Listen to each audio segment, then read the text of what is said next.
आप देख रहे हैं LN न्यूज।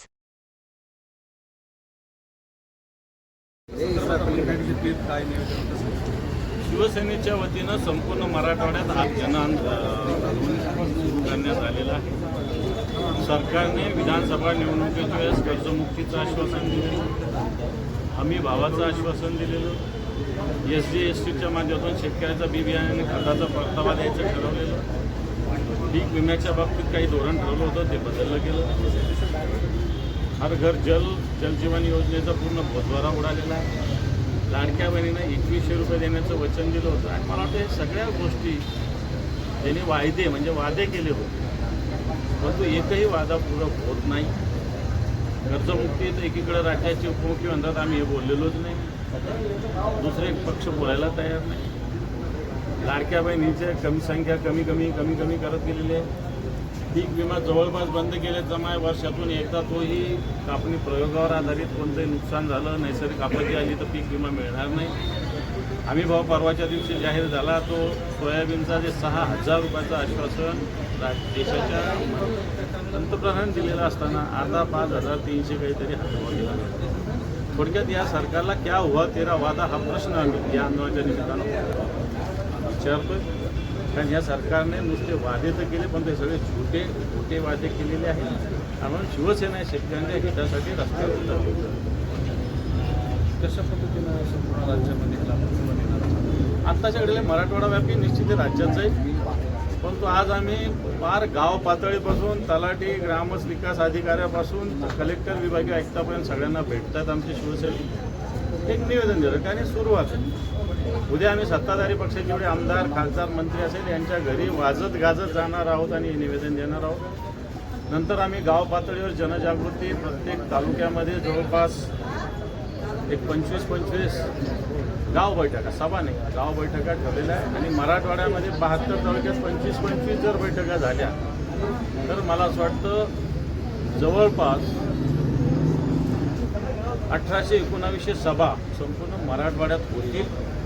सभा म्हणण्याची गाव बैठक आहे आणि या गावकऱ्यांमध्ये आम्ही सरकारने दिलेल्या वाद्याविषयी एक जनजागृती करणारे शेतकऱ्यांचे प्रश्न सरकारने सोडवायत अशा प्रकारचं आव्हान दादा ज्यांनी नितेश राणे म्हणतो की ज्यांनी आपले कुटुंब तोडलं आज तेच नितेश राणेवर मी काहीही बोलणार नाही। ओके दादा हिंदी में दादा ठीक है। शिवसेना एक मिनट दादा ये सुमित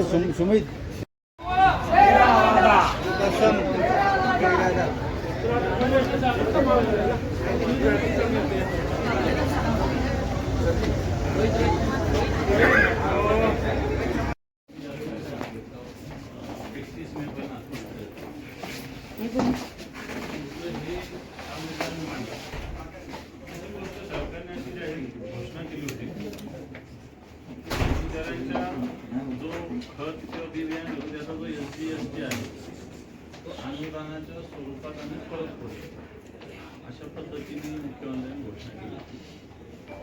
त्याची शेतकरी सन्मान योजना त्याचे 6000, राज्याचे 6000, केंद्राचे ते 15000 म्हणजे 12 + 3 आणखी करून 15000 अशा प्रकारचं सुद्धा सरकारने सांगितलेलं होतं।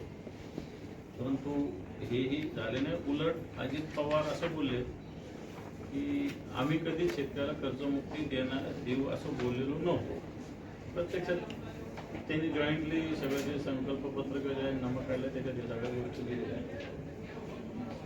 हमी भाव परवा जाहीर केला सरकारने, त्याच्यात विशेषतः सोयाबीनचा 5234 का 334 रुपये दिले आणि तिथं नांदेडला जाहीर सभा झाली होती, तर स्वतः देशाच्या पंतप्रधानांनी 6000 रुपये देण्याची घोषणा केली होती सोयाबीनची।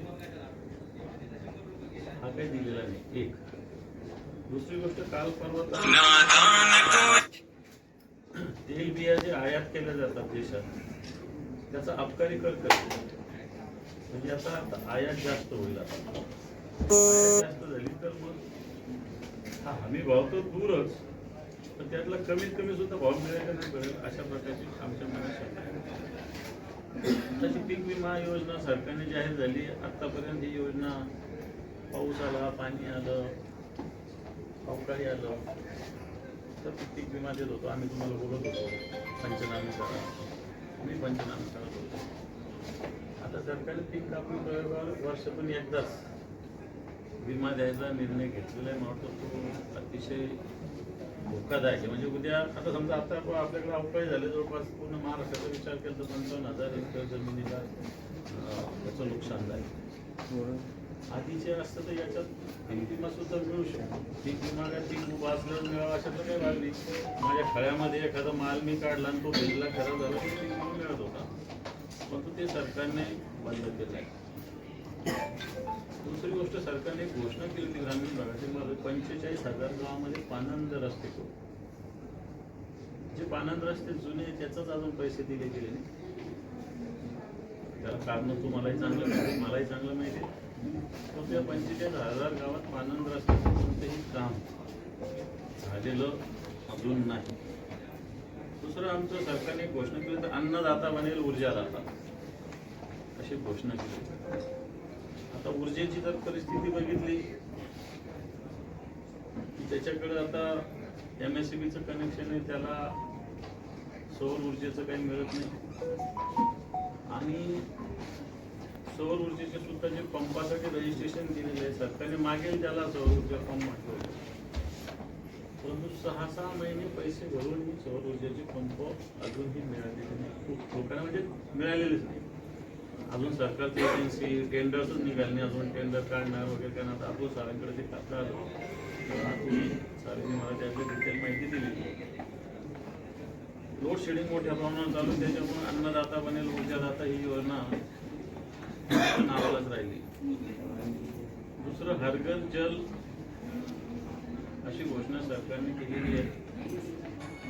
जलजीवन मिशनचा जर रिव्ह्यू घेतला तर कोणतीच योजना अजून 100% पूर्ण नाही, त्याला निधी पूर्ण नाही. मी पाणी पुरवठा विभागाच्या मंत्र्याबरोबर बैठक घेतली मागच्या 15 दिवसापूर्वी.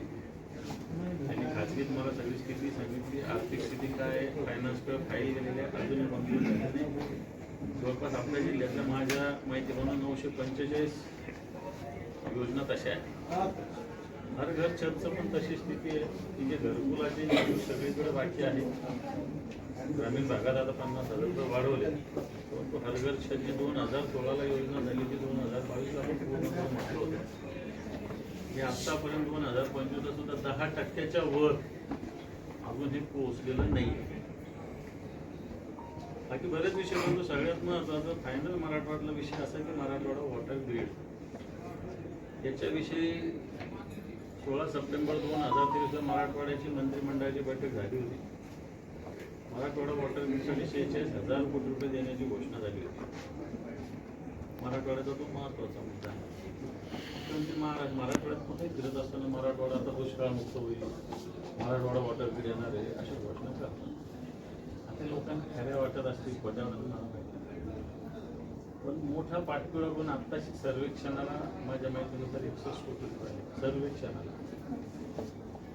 सर्वेक्षण छोटं जरी करायचं तर किती काळ लागतो आपल्याला माहिती आहे. एवढं मोठं वॉटर ग्रीडचं जर सर्वेक्षण मराठवाड्याचं व्हायचं त्याला ते 61 कोटी पुरणार पण नाही, परंतु सर्वेक्षणालाच 1-2 वर्ष लागू शकतात. आणि सर्वेक्षण काय हे सहज सोपं नाही. तर प्रत्येक एक सगळं ऑडिट, पाणी, सीझन, वातावरण, आवश्यकता ह्या सगळ्या गोष्टी जर केल्या तर मला स्वतः मराठवाडा वॉटर ग्रीडला अद्भुत कोणत्याही प्रकारचा निधी मिळाला. सरकारने जर ठरवून हायस्ट प्रायोरिटीला करायचं तर ते होऊ शकतं. परंतु मग कृष्णा खोऱ्याचं पाणी असेल आणि गोदावरी खोऱ्याचं पाणी असेल, त्याच्यामध्ये मराठवाड्यावर सातत्यानं अन्याय होतो.